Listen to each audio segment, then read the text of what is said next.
Technical for trust for knowledge. पाक अधिकृत कश्मीर, जिसे पीओके भी कहा जाता है, भारत और पाकिस्तान के बीच विवाद का विषय रहा है।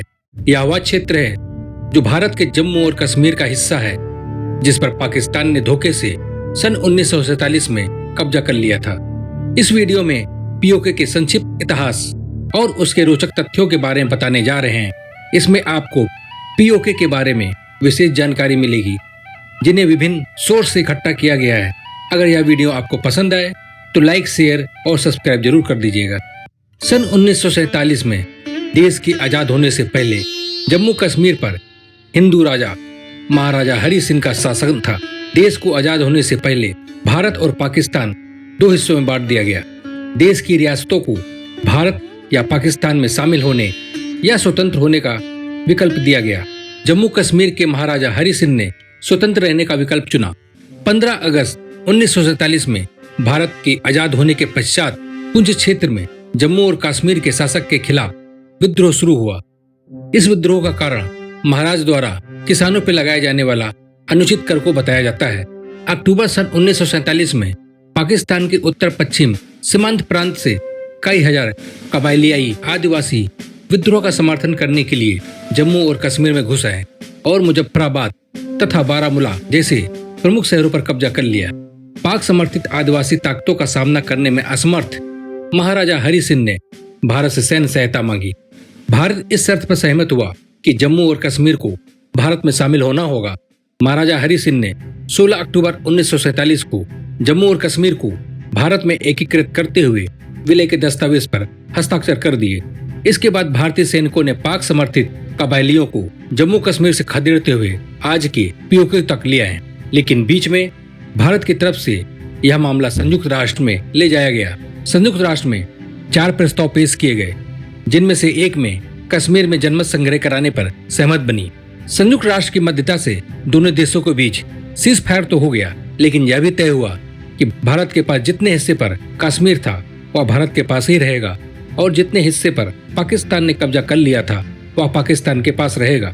पाकिस्तान के अवैध कब्जे वाले हिस्से को ही पीओके कहा जाता है। चूंकि सीज फायर हो चुका था, परंतु पाकिस्तान ने अपनी सेना पीओके से नहीं हटाई थी, इसलिए भारत ने जनमत संग्रह कराने से साफ मना कर दिया।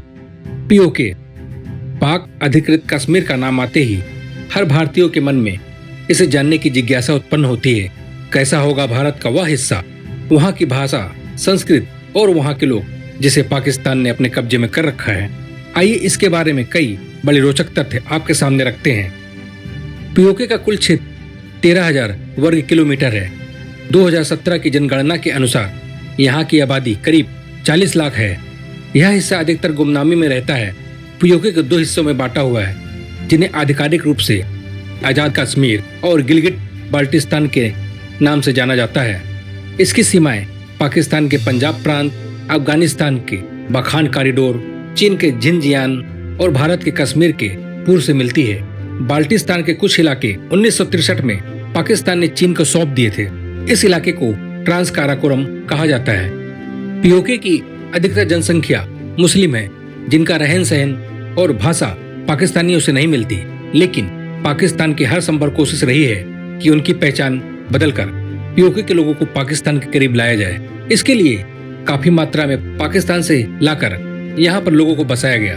पीओके में पाकिस्तान नियंत्रित सरकार कार्य करती है, जिसकी राजधानी मुजफ्फराबाद है।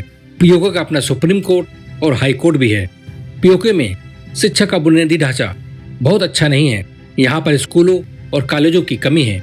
पीओके में उर्दू, पश्तो, पंजाबी और कश्मीरी भाषाएं मुख्य रूप से बोली जाती हैं। कृषि, वन उत्पाद और पशुपालन यहाँ पर आय का मुख्य स्रोत है।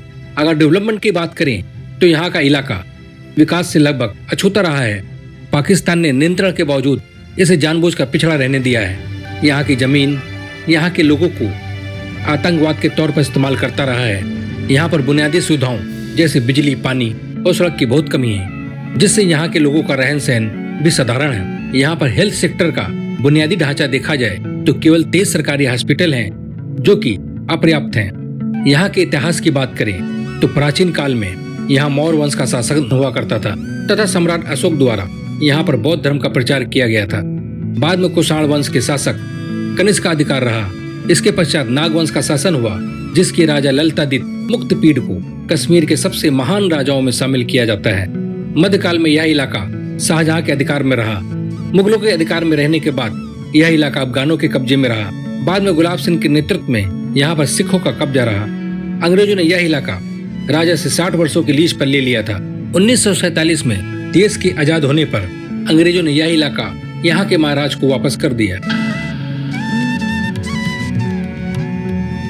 मध्यकाल के अंत तक यहाँ पर हिंदुओं की आबादी बहुलता से थी और हजारों हिंदू, जैन और बौद्ध मंदिर अस्तित्व में थे, लेकिन आक्रांताओं के विध्वंस के कारण बहुत से मंदिरों का अस्तित्व अब नहीं रहा। पीओके में हिंदुओं के 3 स्थान महत्वपूर्ण हैं। पहला शिव मंदिर, दूसरा शारदा पीठ और तीसरा रघुनाथ मंदिर। शिव मंदिर भारत पाकिस्तान के बंटवारे के कुछ साल बाद तक अच्छी हालत में था, लेकिन यह शिव मंदिर अब खंडहर हो चुका है और वीरान हालत में है। शारदा पीठ लगभग 5000 साल पुराना एक मंदिर है, जो कि महाशक्ति पीठों में से एक है। पौराणिक कथाओं के अनुसार यहाँ पर माता सती का दायां हाथ गिरा था। कहा जाता है कि जगत गुरु शंकराचार्य जी को महाउपाधि इसी पीठ से मिली।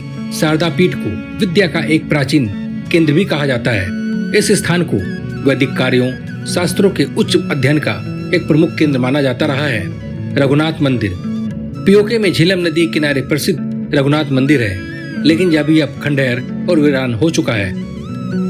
अगर टूरिज्म को देखा जाए तो पीओके में टूरिज्म की स्थिति बहुत खराब है। पीओके में लोकल टूरिस्ट को भी आई कार्ड लेकर घूमना होता है। विदेशी टूरिस्ट को पहले ही परमिट लेना होता है कि वे किन किन इलाकों को देखने जा रहे हैं। संवेदनशील एरिया होने की वजह से फोटो लेने की मनाही होती है।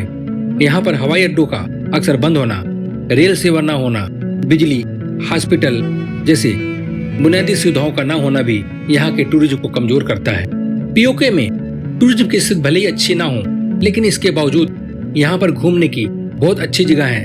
आइए इन स्थानों के बारे में आपको बताते हैं। नीलम घाटी, यह पीओके की सबसे खूबसूरत घाटियों में से एक है। यह मुजफ्फराबाद के उत्तर पूर्व में स्थित है। इसे मिनी स्विट्जरलैंड के नाम से भी जाना जाता है। नीलम नदी के दोनों किनारों पर हरे भरे पहाड़, जंगल और मीठे पानी की धाराएं हैं। यह इतना खूबसूरत है कि अगर एक बार गए तो आपको वापस आने का मन नहीं करेगा। अरंग केल हिल स्टेशन, यह केल पहाड़ी पर स्थित एक छोटा सा खूबसूरत गांव है। एडवेंचरस लवर्स के लिए ये बेस्ट लोकेशन है। हुंजा घाटी, यह गिलगिट बाल्टिस्तान में स्थित है। अपनी अद्भुत प्राकृतिक सुंदरता, बर्फ से ढके पहाड़, खूबसूरत बगीचे और फलदार पेड़ इस घाटी की खूबसूरती को बढ़ाते हैं। जानकारों के अनुसार हुंजा घाटी रहस्यों से भरी हुई है। यहाँ के लोगों की उम्र भी अन्य क्षेत्रों की तुलना में बहुत ज्यादा होती है।